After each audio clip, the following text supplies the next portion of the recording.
Estamos no município de Água Fria, na região do Bom Sucesso, e estamos aqui no Alto dos Currais. Vamos visitar a casa de farinha da Dona Nica. Dona Nica, comunidade, vizinhos, família, estão aqui nos esperando. Estamos juntinhos com vocês. Vem com a gente.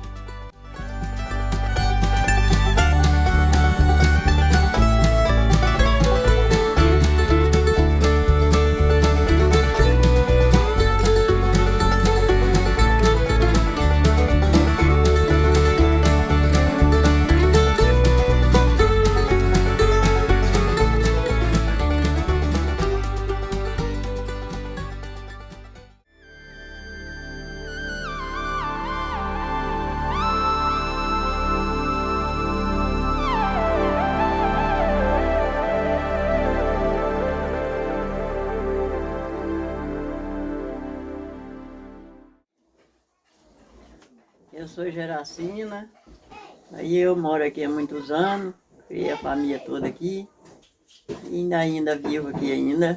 Não sei se vou viver muitos anos ainda não, mas tô viva. Aí é bom receber os amigos aqui, a conhecer a nossa tradição, nossos trabalhos que a gente faz aqui. Eu trabalho, como diz, rústico, mas não é trabalho certificado, mas é trabalho, né? Da vida.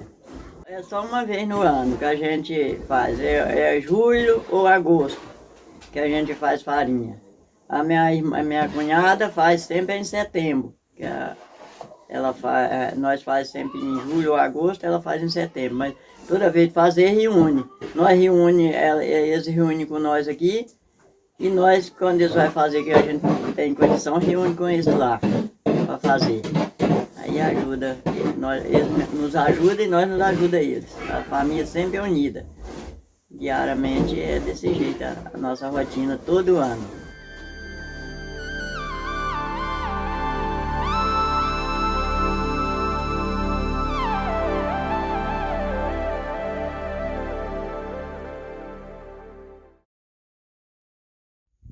Não tem como falar em mandioca sem vir para o campo para ver como é que funciona na prática, né?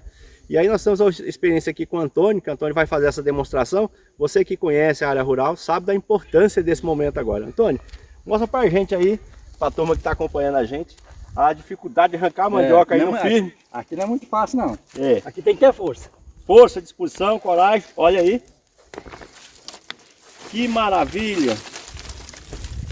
Reza a lenda, quando a gente arranca a mandioca tem que plantar, né, Antônio? Tem que plantar. Tem que plantar. E nós estamos no mês de julho, né? A época ideal para a colheita. A época ideal para a colheita.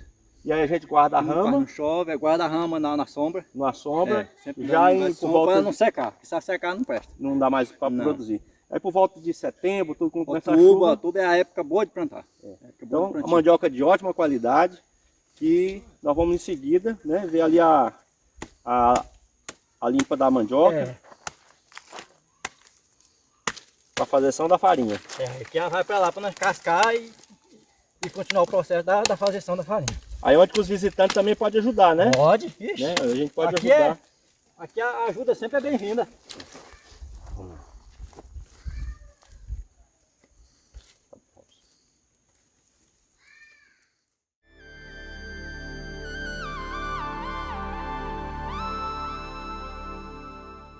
Bom, nós estamos na segunda etapa, depois de arrancar a mandioca, trazer para cá. Nós estamos na etapa agora de descascar e preparar para triturar a mandioca, né? Aí, para o trem ficar bacana, para depois a gente fazer a farinha. E aqui é o seguinte, a visita também ajuda. Como diria aquela nossa amiga historiadora, que está sempre pesquisando os territórios, a nossa querida Iassana, esse é um movimento onde que a família faz parte. A tia está aqui, os filhos, a filha, né, o sobrinho, as crianças também fazem parte. É um momento assim de confraternização, de modo que o resultado daqui a pouco a gente vai ver, que é a torração da farinha. Então, Antônio, a gente vem na roça assim, a gente fica lembrando das coisas, né? E eu vi que hoje, pelas condições nossas e tudo mais, Hoje a gente utiliza até carro de pneu para buscar a mandioca lá no campo, né? E quantos sacos de mandioca desse você consegue tirar para trazer num carro comum, um veículo normal hoje? 6 volumes desse aqui. Cheio. E se fosse no carro antigo, no carro de boi antigo mesmo? Ah, uns 30. Então assim, a gente acha que o carro de boi é tão franzino, né? Tão assim, mas olha a importância do que era, né? Fazer um trajeto de carro de boi. 30 sacos desse vai levar um carro de pneu, né? Um carro pequeno de pneu. Você precisa de fazer 6 viagens para tampar o buraco que o carro de boi fazia, né? Então é muita história, muita coisa interessante aqui.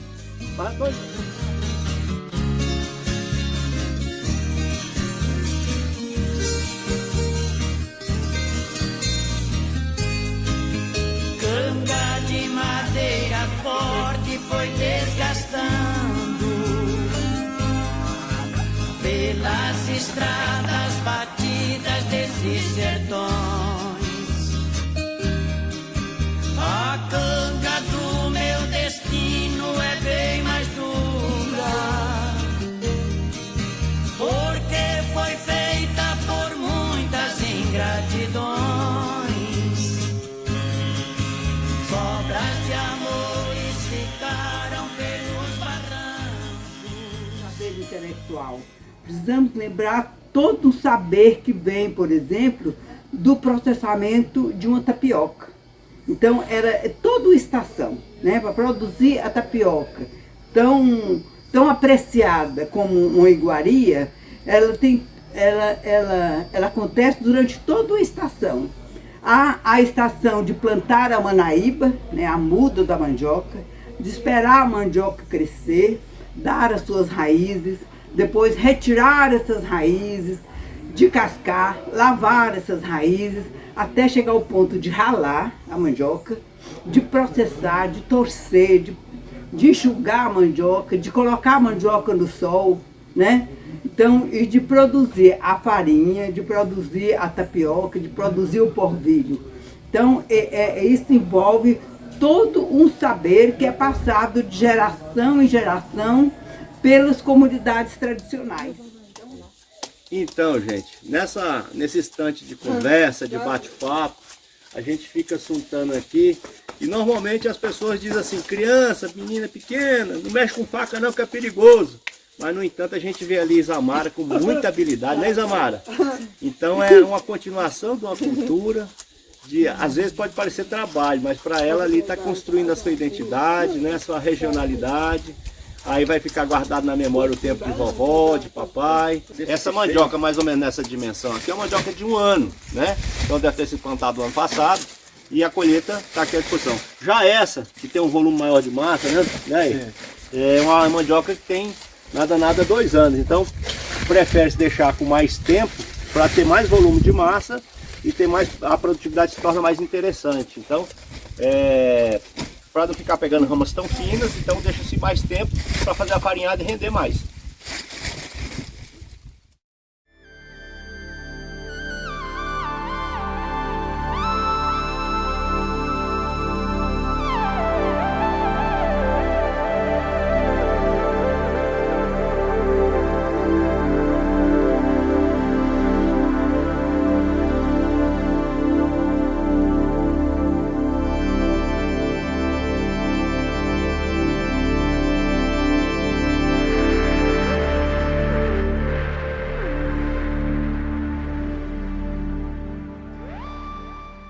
Tirar a casca todinha, né, para não ficando nada amarelado, para não dar cor na farinha. E esse amarelado que você está falando é para não deixar pegar a terra, né? Esse amarelado dela de fora aí é que faz a farinha ficar mais escura, né? A casca não vai.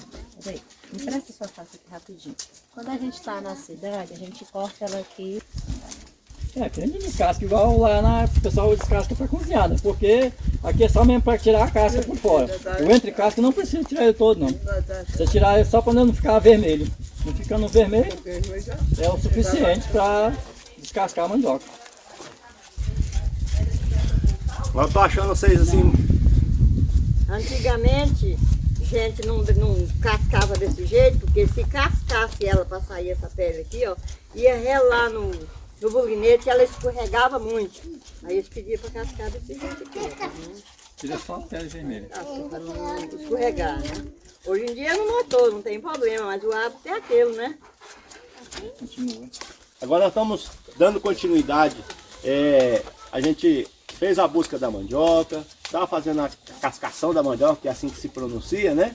Agora nós estamos numa fase onde o Marcos está, mas a nossa amiga aqui, fazendo a limpeza da mandioca para levar para o triturador. E logo em seguida nós vamos levar para a prensa, não é isso?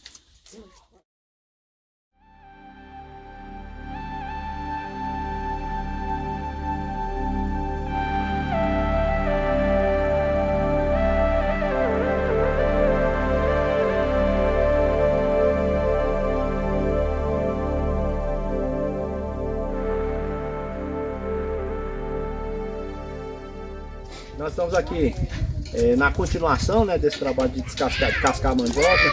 A gente fica curioso aí. A gente vê que sobra um monte de resíduo. O que vocês vão fazer com esse material que sobra aqui da casca da mandioca? Isso aqui dá pro gado. Vai pro gado? Uhum. Se quiser deixar murchar, aí depois você tirar essa aqui para dar pro gado. Então é uma fonte de nutrientes importante para os animais. Então tudo tem um valor aqui no campo, né? Tem sempre uma reutilização dos materiais. No caso, a casca da mandioca serve de alimento para os animais. Que não pode dar ela desse jeito aqui não. Ela desse jeito aqui, o gado pode porque ainda tá secar. Então tem que deixar de hidratar para oferecer aos animais. Depois joga para ele. É bom demais, né? Dona Geracina, eu estou vendo essa fazição de farinha aqui e não custa perguntar. A senhora tem farinha para vender? Tem. Mas é suja ou limpa? É suja. Ah, é? E você sabe o que é farinha suja ou limpa? Explica para nós, Dona Geracina. A farinha que nós fala suja, não entender porque não tiremos o porvírus dela todo. E se falar que ela é limpa, aí ela é farinha lavada, sem porvírus, aí não presta. O gosto é diferente. Hoje é melhor porque ela tem porvírus e aí ela fica doce e mais a farinha suave para você fazer uma farofa, comer um feijão, fazer qualquer coisa. E ela limpa, ela não tem porvírus. Aí ela fica parecendo um farelo de pau, não tem cheiro, não tem gosto. Por isso que nós falamos suja. O gosto dela é outra coisa, né?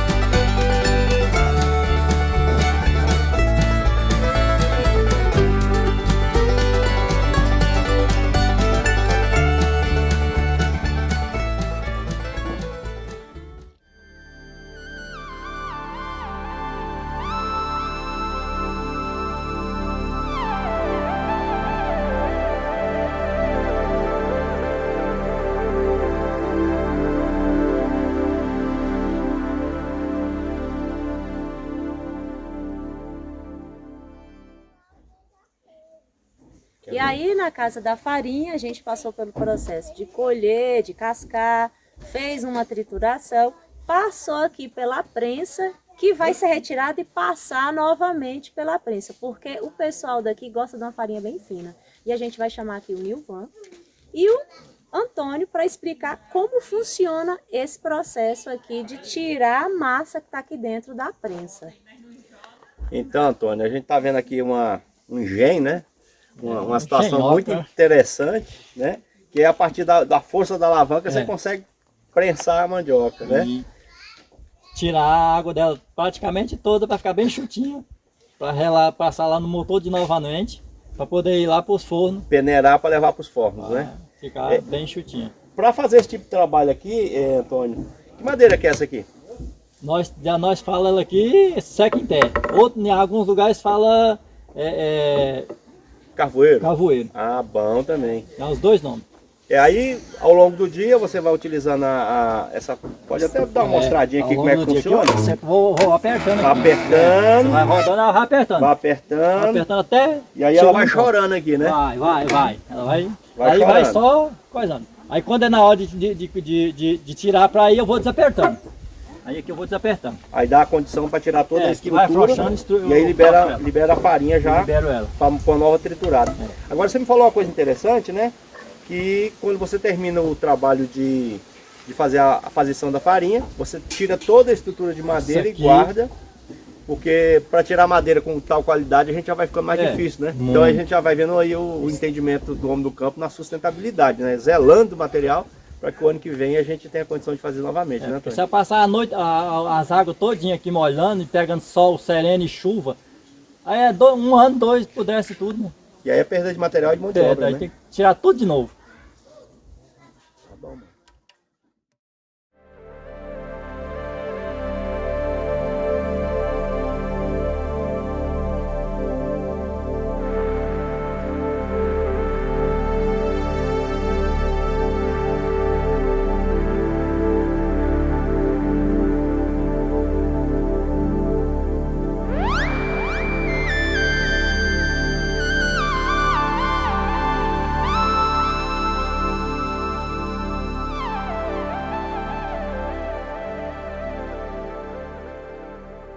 Bom, primeiro foi prensado para tirar todo o líquido da farinha.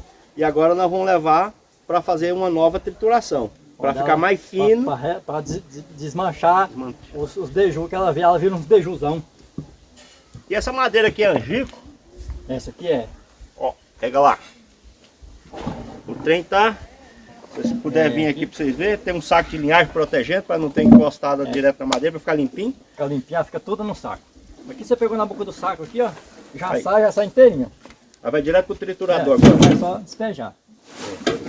Com a grande pasta, né? Opa.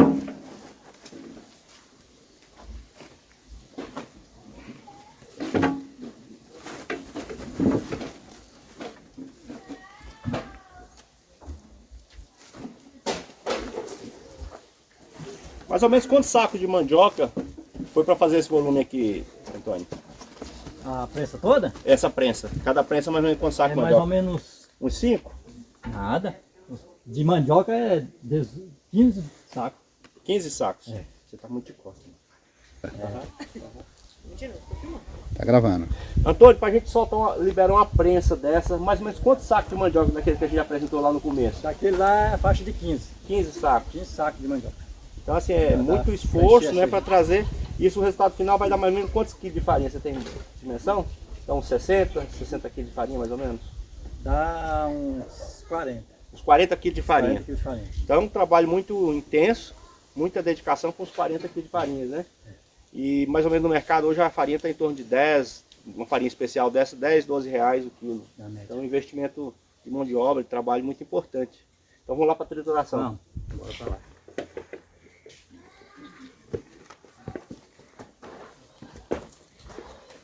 Aí Globo Rural na sede. Bom, vamos entrar agora num processo agora mais moderno, né? Antes era feito com a roda, com outras dificuldades, né, Antônio? Era manualmente. Então era muito mais tempo de investimento, muito mais mão de obra de investimento. Agora a gente entra com um triturador moderno. Vai fazer um barulhinho para vocês, né? Vai fazer um barulhinho aqui agora. É. Pra poder moer ela. Pra poder ela ir pro forno. Mais uns 10 minutinhos a gente consegue moer isso aqui tudo, Isso. né? Gasta nem isso tudo. É rapidinho, é rapidão. É. Então vamos lá, vamos. Agora só na caixa, Zé.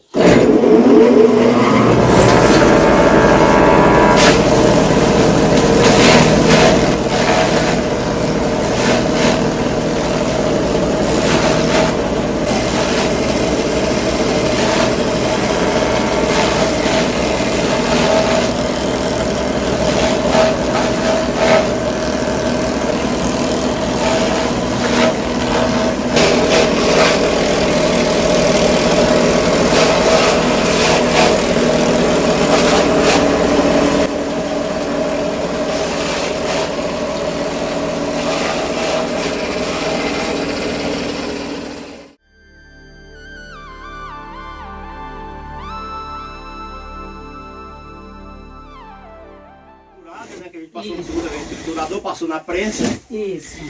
e agora começa o processo de torração. Torração. Aqui tem mais ou menos 1 hora que está torrando isso aqui, né? É, aqui ainda está mais ou menos meia hora, que ela leva na faixa de 2 horas para ficar toda torrada, né? Que maravilha. Aqui já tem uma meia hora que eu tô só cozinhando E a aqui massa. embaixo tem um fogão a lenha, né? Um forno a lenha acesa aqui embaixo, jogando calor. E aqui do lado a gente já tem uma farinha que já está com mais ou menos 1h30, 2 horas, que a Isabel está cuidando dela. Já está praticamente no ponto, né, da gente levar para o nosso prato para se alimentar. Isso. Porque a massa tem que ser jogada aos poucos, Certo. porque senão ela embolora. E aí a farinha sai fora. Aí a gente tem que ir cozinhando aos poucos. Aqui eu já joguei um pouco. Hein, Isabel, a gente chegou aqui e você estava praticamente colocando aqui a massa, né? Para queimar aqui, para tostar. Quanto tempo que você está aqui? Já, né, só nessa fornada aqui já tem 2 horas. 2 horas. Isso. E vem cá, é um processo então de paciência. Tem que ter muita paciência. Se não tiver, a farinha fica no processo de cozimento dela, ela embolora e não desembolora mais. Aí fica uma farinha grossa. E as pessoas, todo mundo que vai comprar, pergunta se a farinha é fina, se é uma farinha boa para comer. A gente sente então a diferença quando a pessoa coloca muito fogo e queima ela rápido, assim, torra ela fácil? Sente, porque ela fica mais grossa. Ela fica mais grossa. Fica mais grossa. E o controle do fogo ali, quem é que faz? O controle é eu mesmo. Você vai sentindo que está queimando aqui, isso. Vai lá e tira. Se o forno lá, a lenha lá tiver queimando, se o fogo for muito, aqui ela vai embolorando. Aí vai criando o calor. Aí eu tenho que correr lá e puxar o fogo, diminuir para ficar só a quantidade mesmo dela cozinhar ela sem embolorar. Ok. Isabel, esse processo aqui você faz desde quando era criança? Isso, desde esse processo aqui de torração, eu já tinha uns 16, 18 anos. Quem fazia antigamente era a minha mãe e a minha tia e a minha madrinha, que é a irmã da minha mãe também. E elas é que faziam a torração. Elas foram ensinando para nós e hoje em dia, depois de 18, 20 anos, aí a gente mesmo é que foi pro forno. Então, só para a gente terminar aqui, a gente está aqui no forno, isso aqui que usa é o quê? Esse é o rodo. A gente fala de rodo. Esse que eu tô com ele, esse que você tá com ele, que a Isaura está com ele é rodo. E esse forno aqui sempre foi grandão desse jeito? Não, quando nós começamos a fazer farinha, que era na época do meu pai ainda, meu pai já faleceu, na época dele a gente torrava, o forno era bem mais menorzinho. Era feito de tambor, daqueles tambor que vem, eles falam com óleo, acho que é óleo mineral, né? Reutilizável, aquele reutilizável. Aí a gente torrava nele, fazia nele. Aí era o processo, aí fazia só para casa, então? Só. Agora vocês fazem até para produção agora fora. a Tem gente encomenda? Tem, as pessoas encomendam. Só que às vezes a gente não faz muita quantia, porque o que a gente planta é pouco, né? Se a gente não dá conta de plantar muito, aí a gente planta pouco, faz mais pouco. Então daqui a pouco a gente vai pegar essa farinha aqui e vai levar para os provadores oficiais dizer se essa farinha é ou não é de qualidade. Viu? Pode levar, com certeza.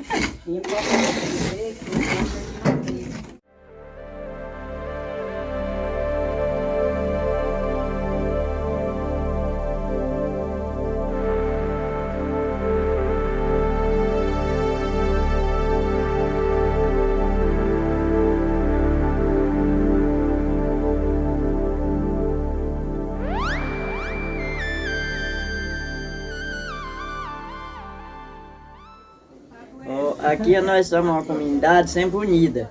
A família inteira sempre é unida. Aí, assim, quando tem um serviço grande, que gasta mais gente, junta a comunidade para fazer aquele serviço. Nós para fazer farinha, no tempo que nós não fazíamos moagem, para fazer moagem. Nós juntamos a comunidade para fazer a capelinha, que o padre autorizou, e aí a gente juntou na comunidade, e fazia mutirão, ia para lá, mulher, menino, carrega água, carrega tijolo, até construímos a capelinha Nossa Senhora Conceição aqui. Aí, por isso nós tratamos a comunidade, né? Que é tudo unido. Quando um vai fazer, os outros ajudam. Né? Uma tapioca, um beiju, como nós chamamos do sertão, né? Ou a farinha que é servida na mesa, ela envolve, né? Ela envolve esse processamento tão importante como alguns acham que uma farinha de trigo para fazer o pão com fermento também é um alimento importante. Né? Mas se nós pensarmos que os povos originários do sertão e do cerrado, eles sobreviveram com todos esses saberes, né? Porque não tinha o armazém, não tinha o mercado para comprar a farinha de trigo pronta, colocar um fermento pronto e produzir um pão. Então o pão, o maná, era o beiju de farinha, o beiju de tapioca, sem falar nos seus elementos. Se for um beiju com queijo, né, aí vem todo o processamento do queijo, né, de preparar o leite, de pôr o coalho, de esperar o momento certo de cortar a coalhada, de espremer a coalhada até chegar. Então é esse saber que não está muitas vezes nos livros, que não está muitas vezes na academia, nem nas universidades, ele está nesses saberes populares, dos povos originários, dos nossos ancestrais, né, das mães, das avós, das bisavós, que vão passando de geração em geração. Se não tem as mães, não entra não. Você ajuda de um profissional, né, dona Rosalina? Exatamente. Exame pro TikTok. Filho de peixe, peixinho é. Aí os novos vai no mesmo ritmo. Pronto, agora faz um oficial. Faz um oficial, né? Quanto tempo tem que a senhora começou a fazer farinha, dona Rosalina? Ah, não tenho a mínima ideia. Nos anos que eu tenho, que a gente começou a fazer, né? Uns 14, 15 anos eu já sabia, já mexia forno. É um conhecimento que a gente aprende e não esquece mais? Não. É uma coisa assim, eu vou falar assim, isso aqui eu sabia fazer, mas agora eu esqueci. Mas as coisas da roça que você aprende, você não esquece. Farinha, moer cana, fiar, tecer no tialo. Você não esquece daquilo. Fazer uma horta, você nunca esquece. É igual as festas que tem que ser. Começa assim, todo ano você vai, todo ano você vai, todo ano você vai. Aí quando você faz, é uma agonia pesada. A senhora vai no buquê? Vou sim, se Deus quiser.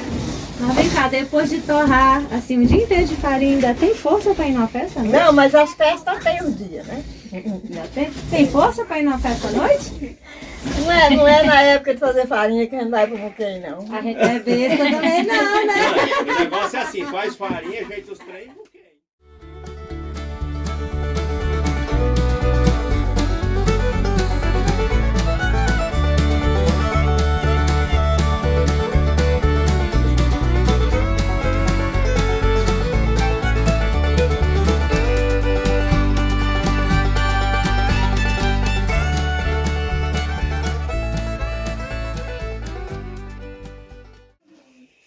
E aqui, depois de todo esse processo de produção de farinha, que a gente viu ali também, a parte da massa do polvilho, né? Que vocês esperam para fazer o polvilho. A gente tem aqui um momento que vai esfriando o forno e elas aproveitam a massa para fazer o que, Isaura? O beiju.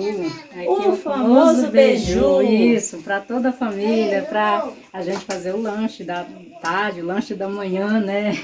Para as crianças. Nossa, as crianças aqui adoram. Olha que fala que a hora que tem beiju, todo mundo corre para a beira do forno para eles querendo. Me dá um pedaço, me dá um pedaço.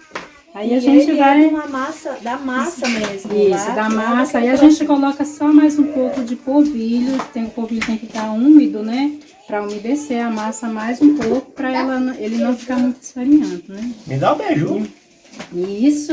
Aí você quer de qual? Tem de doce, de a massa com doce só. Tem ele doce com queijo.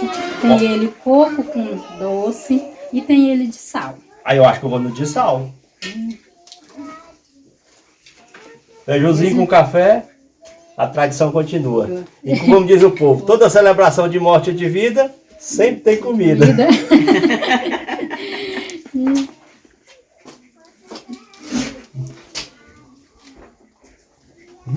E aí, gostaram? Mas aí experimenta dos outros também. Pra você ver qual é que às vezes você pensa, não, esse produtor. E a Sandra?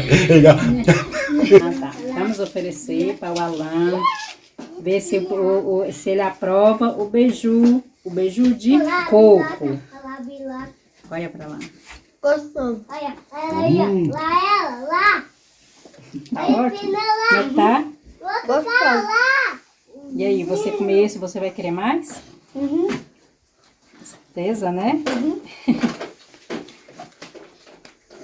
Pode comer. Dona Jaracina, então a senhora falou que nasceu em 47, veio para cá em 67, a casa é original, a senhora já construiu com seu esposo, e essa prática da farinha é da família. antiga, então dos conta meus um pais. pouquinho e fala aqui quem é que está presente com a gente.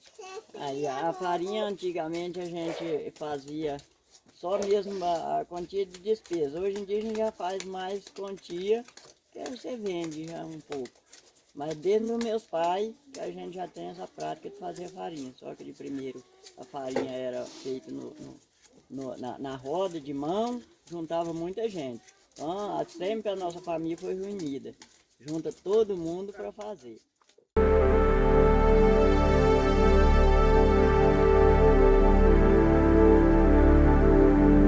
A senhora tem bastante farinha aqui. A senhora vende, qual é a metragem assim? É lata? Como é que é?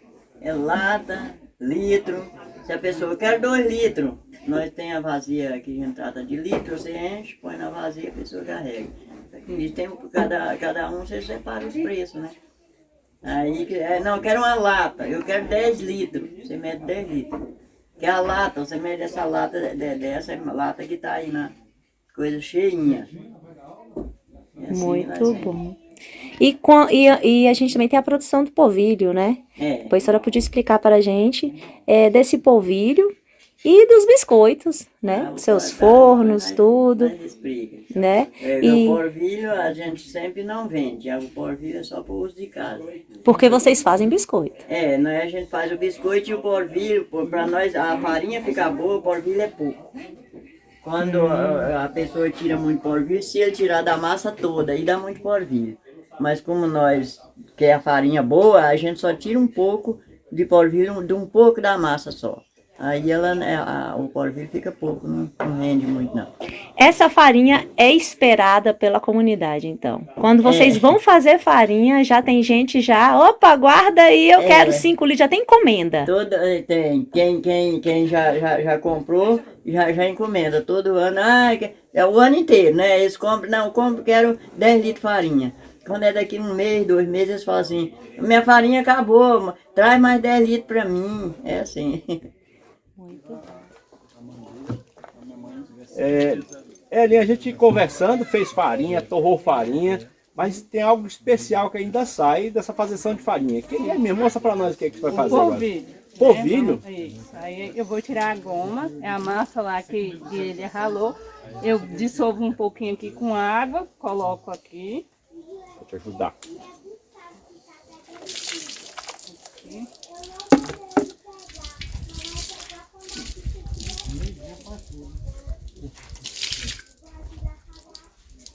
E esse polvilho serve para fazer o quê? Biscoito, olha beiju. Só.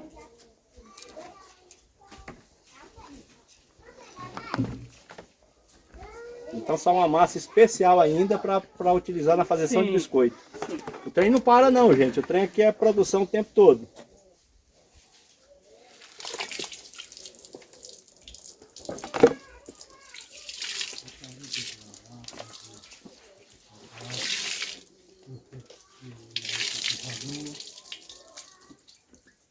Na verdade é o que fica aqui que vai ser o... Isso, aí quando for amanhã a gente joga a água fora e aí vai ficar sentado. Aí vai decantar. Isso. E aí vai ficar possível de tirar o polvilho. Exatamente. Bacana, né?